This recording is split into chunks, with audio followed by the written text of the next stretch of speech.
Your father, Fernando Francisco Azana, claiming to be none other than the son of Manuel Azana, the former president of Spain. Here we have a marriage certificate.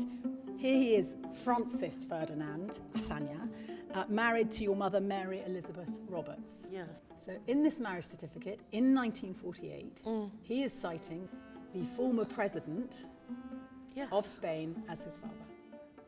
Oh. Now, let's have a delve, if we may, into Manuel Azana's private life. Here he is with his wife. The couple didn't have any children. And if your father's age is correct in that marriage certificate, and he was indeed born around 1913, it's not possible that she could have been his mother. She would have been too young, but a child. Your mother filed for divorce on grounds of desertion in the mid-1950s. Yes. What did you believe became of your father after he left your mother? I have no idea.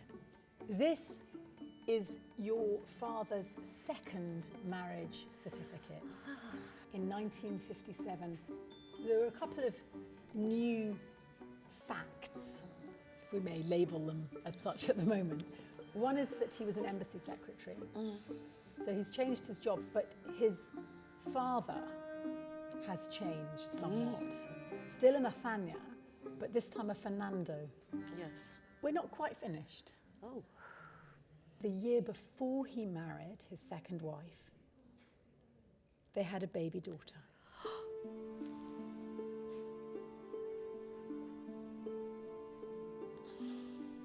Oh.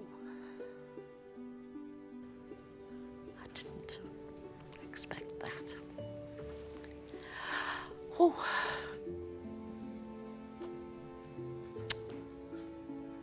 I've got a sister. You do. A real one. She was born in England, and if she's still alive, she'll be 62 years old. Have you always been an only child? Yes. You've done really well, Carmen. It's quite a lot to discover. Thank Sitting you. at a table across from a stranger.